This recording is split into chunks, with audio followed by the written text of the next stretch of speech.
Ce métier-là, en fait, il est toujours en évolution, mais le fondement est toujours le même. C'est-à-dire que il faut apporter ce dont les gens ont besoin. Donc nous, les besoins, on est dans la lecture, la culture, l'éveil. Mais on peut faire aussi un atelier chocolat. Perchissime, le magazine audio du Perche. Je suis Amélie Dague et je vous souhaite la bienvenue.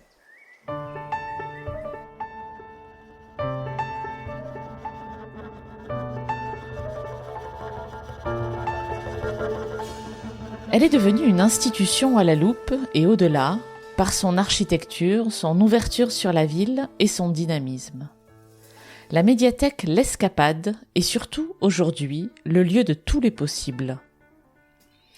Aline Gallet m'a reçue dans la verrière de la médiathèque pour me raconter l'histoire de ce lieu et la façon singulière dont il contribue à la vitalité de la loupe, comme une revanche que prendrait la ville sur son passé. Bienvenue à l'Escapade et bonne écoute.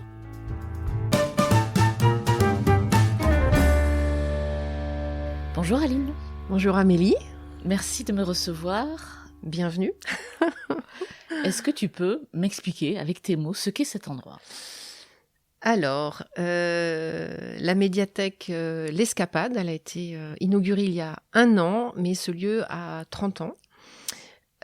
C'est un lieu municipal qui hébergeait avant les bains-douches. Et en 1990, ce lieu a été reconverti en bibliothèque avec un accès aux livres et à la lecture publique. Et au fur et à mesure du temps, se sont ajoutés d'autres supports, les CD, des DVD, des cassettes audio, et ensuite des jeux de société, des jeux vidéo, etc. Donc les médiathèques, elles suivent un petit peu la production de biens culturels, on va dire. Voilà, donc l'idée de ce lieu, c'est l'accueil du public, la mise en avant de tous ces supports, et voilà, faire animer le lieu.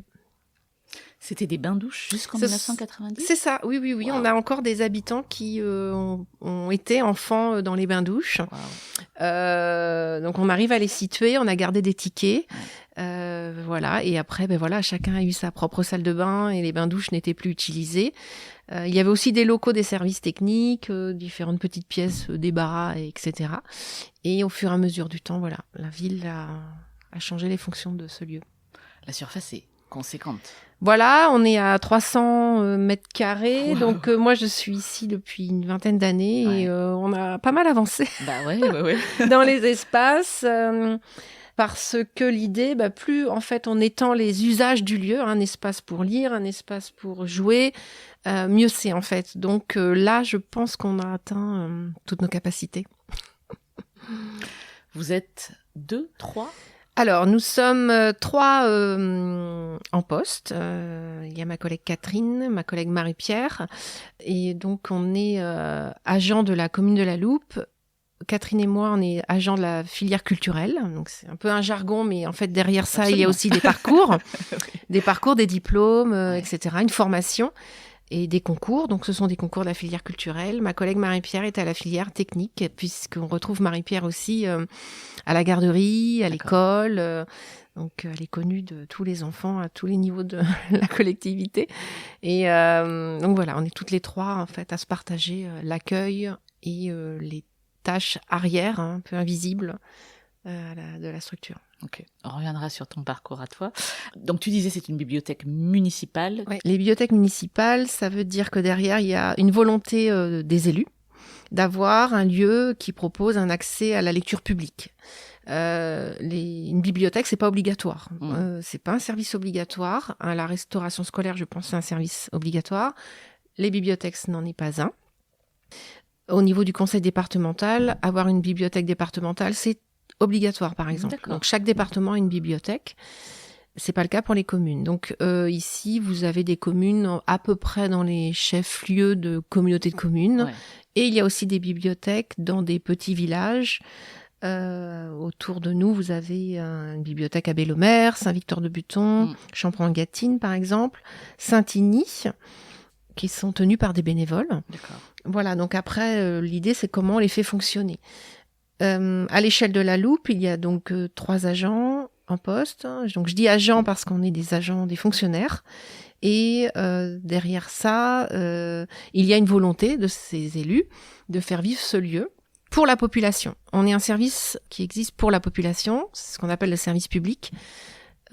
Et donc ça, c'est très chouette comme concept. Enfin, c'est quelque chose qui me plaît énormément. Parce que le service public, ça veut dire on est au service de tous et toutes, peu importe le sexe, la religion, et son lieu de provenance. Donc à partir de là, ça indique quand même pas mal de choses sur ce que nous, on doit avoir comme comportement ou comme service.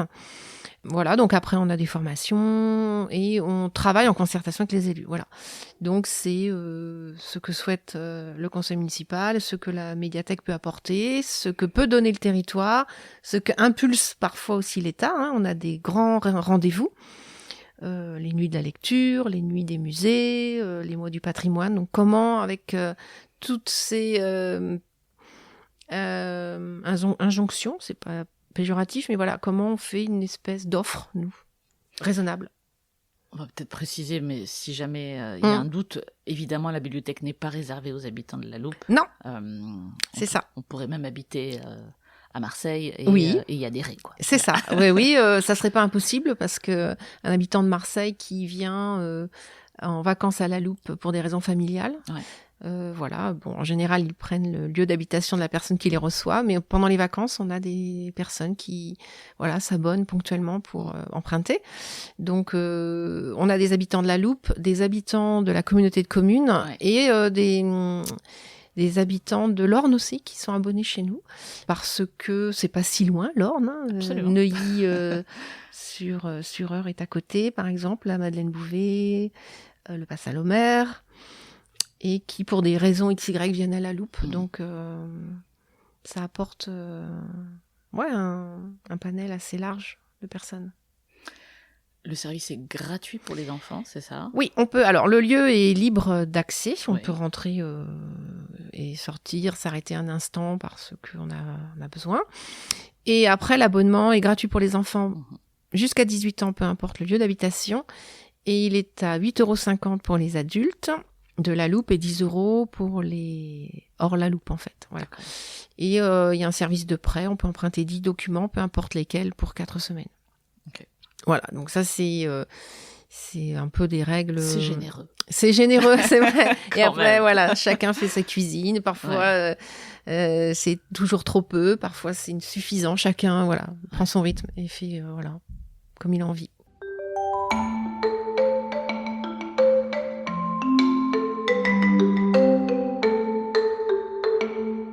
Qui fréquente ce lieu ? Les amateurs de lecture, ça c'est certain. En fait, on a ouvert la médiathèque avec cette nouvelle présentation avec la verrière. Ça c'est nouveau depuis un an. Et cette verrière, je pense, est comme un détonateur là qui autorise de rentrer dans la médiathèque. Et en fait, depuis un an, on a vraiment une hausse de fréquentation. On a des personnes qui viennent ici par le goût de découvrir des choses nouvelles. C'est aussi des personnes qui achètent des livres. Ça, c'est certain. On a des personnes qui viennent pour prendre des livres pour les enfants. Voilà, et qui changent très régulièrement. La lecture du soir, par exemple. On a aussi une tranche qui revient des 20-30 ans, qu'on ne voyait peut-être plus trop, et là, qui reviennent. Pas forcément avec des enfants. Enfin, on a aussi des célibataires, des personnes seules. Ça, je trouve ça assez intéressant. Et les amateurs de bande dessinée. Alors la BD se trouve dans la verrière et je pense que ça c'était vraiment chouette cette mise en avant parce que c'est un vrai c'est un univers qui est en explosion depuis plusieurs années et voilà, donc les amateurs de bande dessinée sont revenus, je crois. On les avait un peu perdus et là ils sont revenus.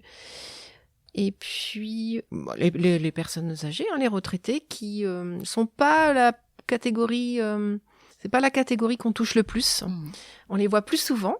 On pense qu'on pourrait encore toucher, faire savoir que quand on est à la retraite et qu'on aime lire, voilà, ce lieu est aussi là pour rencontrer un voisin. C'est ce qui est arrivé ce matin, d'échanger. Voilà, il y a beaucoup de moments où les gens se parlent entre eux aussi, c'est ça. Alors, les médiathèques ont aussi ce nom, hein, des lieux de vie.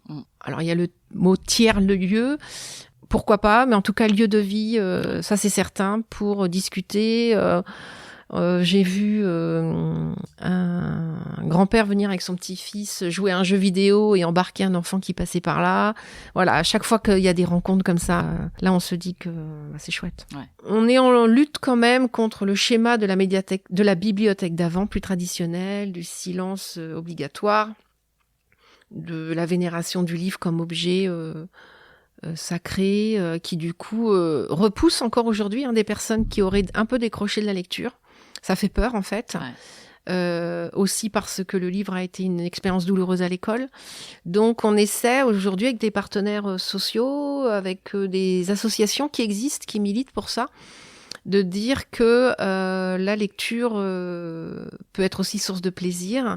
Et l'édition aussi propose maintenant des livres adaptés, une petite porte de secours pour ramener les gens qui aimeraient, parce qu'en fait, c'est des frustrations ancré au plaisir de la lecture. Voilà, donc on fait face au quotidien depuis toujours à ce poids en fait de la culture qui est lourd pour certains à porter et qui peut faire peur.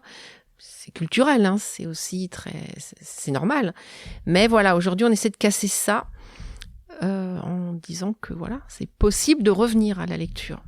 Et ça, pour atteindre la personne, la toucher, la remettre en confiance, c'est ce que font aussi parfois c'est ce que font peut-être certains éducateurs ou enseignants pour rendre confiance la personne à l'écrit, au livre. Et ça, c'est un travail impossible et on a besoin des partenaires pour ça.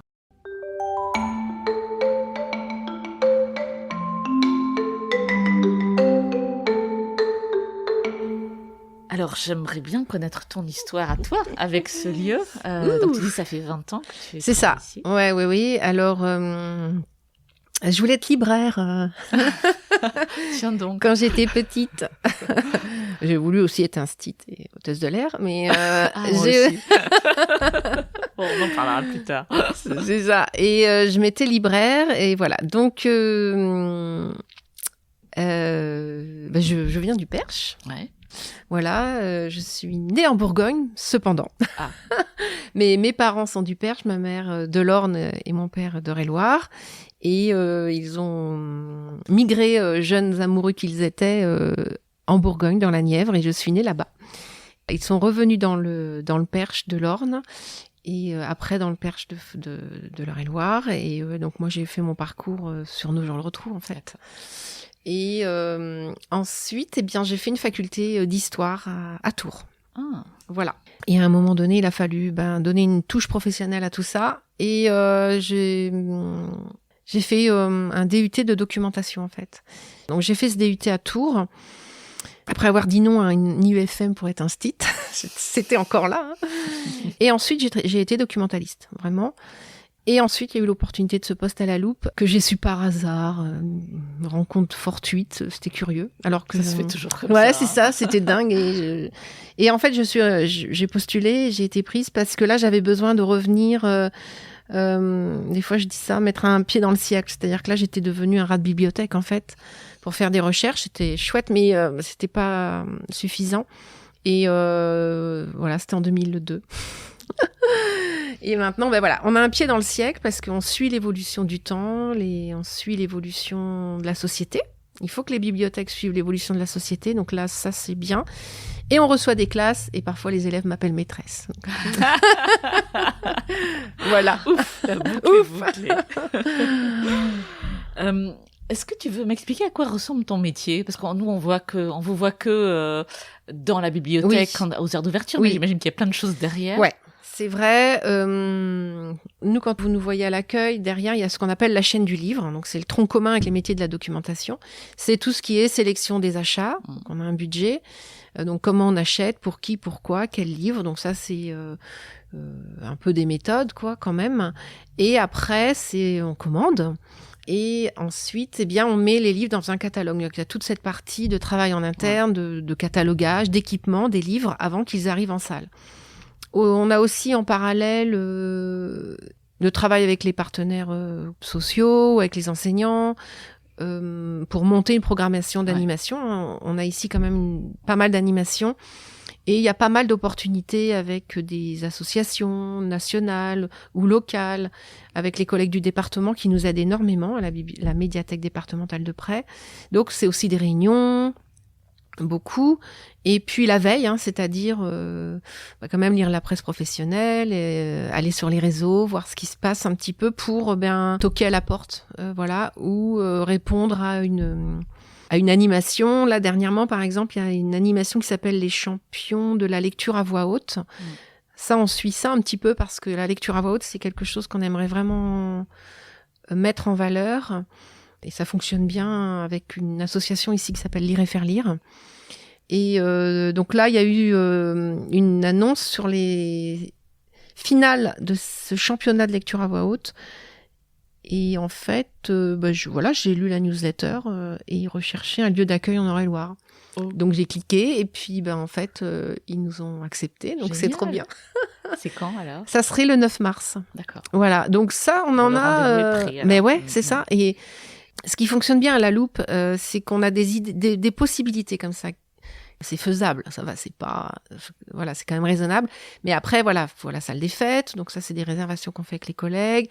Peut-être techniquement, il va falloir de l'équipement, donc on demande aux collègues. Voilà, c'est une grosse machine, en fait. Ouais, on s'en rend pas compte, mais on n'est pas seul. Et ça, c'est... moi, c'est quelque chose que j'aime bien, cet esprit de la collectivité. C'est des services qui, à un moment donné, se mettent en commun pour offrir le meilleur à la collectivité. Voilà, donc des réunions, puis après beaucoup d'accueil de classe quand même. On accueille toutes les classes de la Loupe, l'école publique Roland-Garros, l'école privée Notre-Dame-des-Fleurs, l'école maternelle et les structures de la petite enfance. Et vous accueillez des auteurs aussi, parfois ? Ouais, parfois on accueille des auteurs. C'est assez ponctuel parce que c'est pas évident, les auteurs. Faut quand même assurer un public. Ouais. Faut vraiment... C'est une lourde organisation. C'est une lourde organisation et on a envie que les gens soient là. Vous avez reçu Marie-Hélène Lafont. Marie-Hélène Lafont, c'était énorme. Marie-Hélène Lafont, c'était énorme. Qui est une idole pour moi. Ouais, je comprends. On a reçu un auteur québécois aussi l'année dernière avec l'association Perche Québec. Ouais. C'est pareil, là, les gens étaient là, donc c'est plaisant. Vraiment plaisant. Les illustrateurs jeunesse aussi, on aime bien. Ça marche. On va en recevoir un peu en 2025. Donc, voilà, c'est ça. Les ateliers, ça marche énormément. Ça, c'est chouette. Et puis, donc on a la microfolie quand même dans ce lieu. La microfolie, c'est un dispositif de la Villette. Nous, on paye une adhésion tous les ans et ça permet de diffuser en fait des contenus artistiques sous forme de films, de diaporamas, de conférences. On a des artistes qui sont venus présenter leurs œuvres, leur travail. Donc ça ouvre un horizon nouveau là.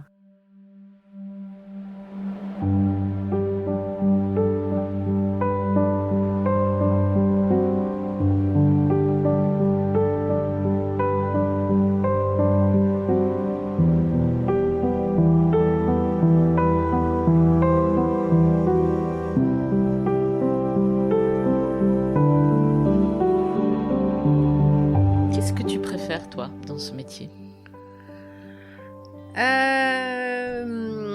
Ce que je préfère, je crois, là, c'est les possibles, en fait.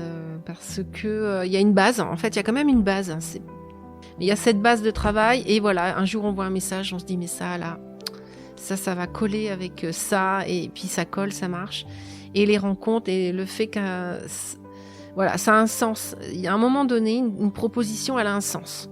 Mais elle a un sens aujourd'hui, peut-être qu'il y a 5 ans, c'est sûr que la conjecture n'était pas la même. Par contre, faut être assez, faut le voir, faut l'intégrer à un autre objectif de travail. Peut-être il y a une subvention possible aussi. Il y a ça. Hein. Il y a 100 000 projets avec des subventions possibles. Donc ça, en fait, j'aime assez bien faire ça. Mais ce métier-là, en fait, il est toujours en évolution. Mais le fondement est toujours le même. C'est-à-dire que il faut apporter ce dont les gens ont besoin. Donc nous, les besoins, on est dans la lecture, la culture, l'éveil. On peut faire aussi un atelier chocolat, c'est pas un problème. Voilà, on a fait un bal folk. Voilà, alors le lien, on pourrait dire quel est le lien ? Si, le lien, c'est voilà, à un moment donné, présenter quelque chose qui peut apporter en termes d'éveil intérieur, de créativité intérieure. Et bref, on a fait un bal, il y avait une centaine de personnes. Et avec Catherine, on était là à l'accueil, l'installation des musiciens. C'était à l'intérieur. Dans la salle des fêtes. On a de la chance, on a la salle des fêtes au-dessus, ça c'est extra. Et en fait, je me souviens de ce bal où les gens sont arrivés un dimanche, tous très bien costumés. Nous, on était en tenue, voilà, on avait installé les chaises, démonté les trucs, voilà. Et en fait, je vais chercher de l'eau, parce que une dame m'avait demandé de l'eau en prévision. Bon. Et je remonte, et là, les 100 étaient en train de danser, et Catherine était déjà en train de danser. Et en fait, je me suis retrouvée à danser, on a dansé tout l'après-midi. C'était incroyable, quoi. Donc voilà, ça permet, c'est une fois, et ça ouvre une porte. Si vraiment on a eu le déclic pour la danse, les danses traditionnelles, voilà, à chacun d'aller, il y a des tas d'initiatives. Voilà. Là, ça, c'est chouette de proposer voilà, quelque chose en une seule fois, parce qu'on ne peut pas répéter, puis il y a tellement de choses à découvrir. Ouais. C'est un peu le lieu de tous les possibles, quoi. Hein, c'est ça. Ouais, quand on a fait le bal, on peut après... ça c'est fait, ça c'est coché. Ça c'est fait, c'est ça. Oui. Qu'est-ce qu'on t'a dit, ou qu'est-ce qu'on vous a dit de plus beau sur cet endroit qui t'a le plus touché, tu vois ? En fait, quand on a réouvert le lieu, il y a un an, les habitants se sont sentis touchés. Ils nous ont dit, enfin les habitants, les abonnés, hein, les usagers, qu'ils étaient flattés de venir dans ce lieu. Le fait qu'il soit tout blanc, avec la pierre apparente, ça a un petit côté comme un contemporain, et ils se sentaient même... je pense que certains nous ont remercié, ces travaux qui ont permis ça. Voilà. Enfin, en tout cas, ce qui est ressorti de ce bâtiment nouveau, c'est voilà, le fait qu'il soit quand même beau et spacieux et aéré et lumineux. Voilà, les personnes se sentaient un peu comme timides aussi, bizarrement. Ouais, il est intimidant, mais en même temps, le fait qu'il soit très ouvert, donc cette verrière dont tu parles, qui est hyper ouverte et qui est une rentrée. C'est comme si la bibliothèque sortait d'elle-même et rentrait dans la ville. C'est ça. Mais même nous, en fait, on était derrière ces arcades de pierre, là. Donc, il y a 3 arcades de pierre. C'était avant les portes d'entrée. Ouais. Et en fait, on était derrière, mais on était peut-être comme des taupes. Et parfois, on sortait prendre la lumière. Et aujourd'hui, voilà, là, la verrière dans laquelle on est, on est dans la ville, en fait, aussi. Là, on met un pied dans la ville. Et ça change tout. Ouais. Ça change tout. Même nous, quoi. Voilà. Ouais, donc ça a réveillé une forme de fierté, c'est ça. Ouais, voilà, c'est ça. Ouais. Ouais, c'est une fierté du lieu. Ouais, exactement.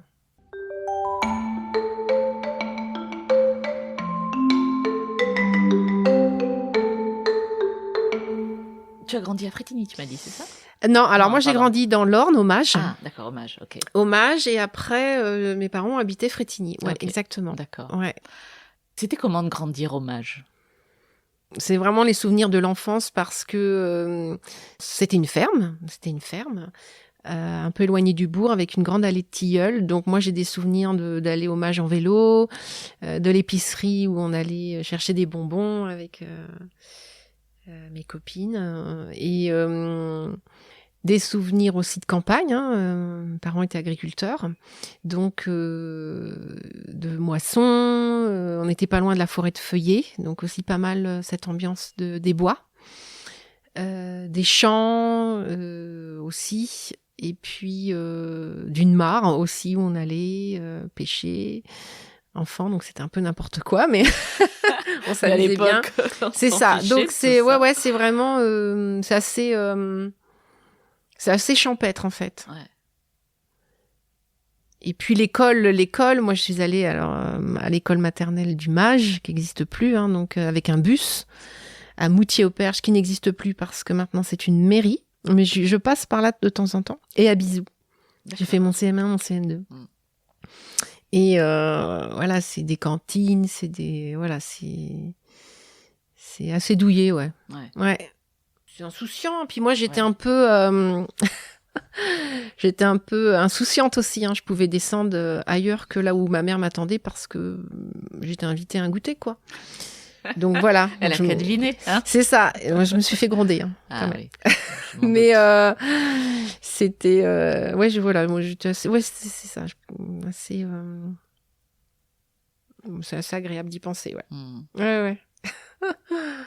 Qu'est-ce que tu aimes ici, dans ce territoire ? Tu es partie faire tes études à Tours, Ouais. tu es revenue. En fait, je suis attachée quand même à la campagne. Ouais. À la campagne, et j'adore aller en ville. Alors, partout, il y a des amis qui habitent en ville. Voilà. Ici, en plus, on a le train. Alors ça, c'est génial. Voilà. Moi, je fais des bains de ville, mais quand je reviens, là, je crois que j'ai besoin de la campagne. Ça veut dire aller de l'air. Voilà, ça. Ouais. Donc, à partir de là, ici, c'est parfait.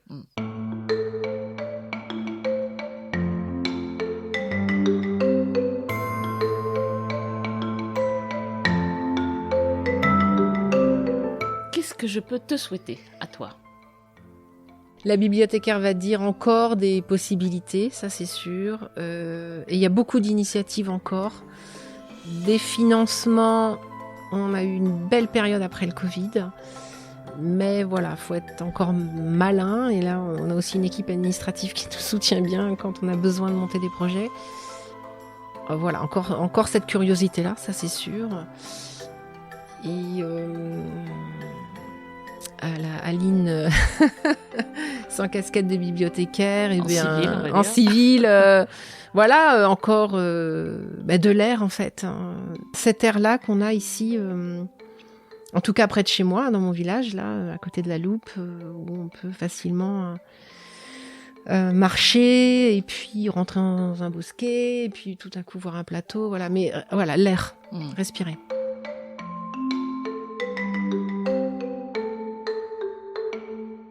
Ici, en fait, les adhérents sont de toutes catégories socio-professionnelles, donc ça c'est bien. On a des grands écarts en fait, et ça c'est bien. Et tous quand même sont surpris de l'offre quand même culturelle. Et en général, la Loupe surprend parce que elle a été bombardée. L'architecture est différente de villes qui n'ont pas été bombardées. Il y a plus ce bois, ces vieilles pierres, etc. Et souvent on nous dit mais c'est surprenant, ici il se passe toujours plein de trucs quoi. Et du coup on se dit oui, c'est bien, on explique que voilà, il y a des gens, des initiatives, un soutien, et il y a des choses possibles, et aussi des personnes ressources énormes dans le territoire et dans la Loupe. Et hier j'ai rencontré une abonnée qui est peintre professionnel, et qui a trouvé un petit nid ici là, et qui pourquoi pas voudrait partager sa passion avec nous. Donc ça voilà, donc ça on entend très souvent à la Loupe. Il se passe toujours des choses incroyables qui sortent de cette image de que la ville peut donner. Mais on est content en fait du coup d'être là. On se dit fallait être là, fallait prendre le poste éventuellement. On est content de ce revers de situation. Et c'est grossissant, ça, je trouve que certes il y a des personnes nouvelles qui sont arrivées après le Covid, nouveaux habitants. Donc certains repartent aussi parce que matériellement c'est pas facile quand on ne travaille pas ici et qu'on travaille à Paris par exemple, région parisienne. Donc ça bouge. Il y a une population qui a vraiment nouvelle, qui a apporté beaucoup de choses. Donc et en fait aussi, il se passe toujours des choses à la Loupe, aussi parce que je pense, il y a eu ce bombardement qui est loin, on croit qu'il est loin, il est loin, il y a plus de 80 ans, mais c'est ancré ici. Alors les nouvelles populations le savent peut-être pas, mais il y a un goût de faire des choses pour les autres, je crois. Il y a un soin de ça, et comme aussi on commémore toujours aussi cet anniversaire-là, il y a un goût de l'histoire qui revient d'ailleurs à la Loupe. En ce moment, il y a des initiatives sur des associations qui se créent là sur l'histoire. Et je pense que cette ville, elle a été marquée par ça, et ça touche au bout d'un moment l'humain quand même. Et il se passe quelque chose d'humainement fort parfois ici. Et je pense que c'est l'histoire de la ville, elle n'y est pas pour rien. Donc, c'est un devoir de mémoire. Et puis voilà, on a aussi le château qui reprend avec les caves de l'histoire ça. C'est un élan qui existe en tout cas en ce moment. Et je pense qu'aussi les gens ont besoin de ça, quelque part. Et nous, on va vers ça parce que on tisse des liens, on fait des choses pour que les gens se voient. Les tiers-lieux, il y a d'autres tiers-lieux ici et sur le territoire. Donc il y a aussi cette mouvance-là qui monte. Donc au bout d'un moment, ça porte ses fruits.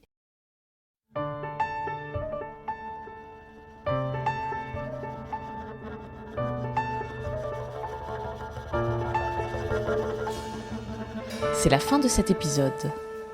La médiathèque L'Escapade est située juste derrière l'hôtel de ville de la Loupe et vous pouvez en connaître les informations pratiques sur le site biblio-la-loupe.fr.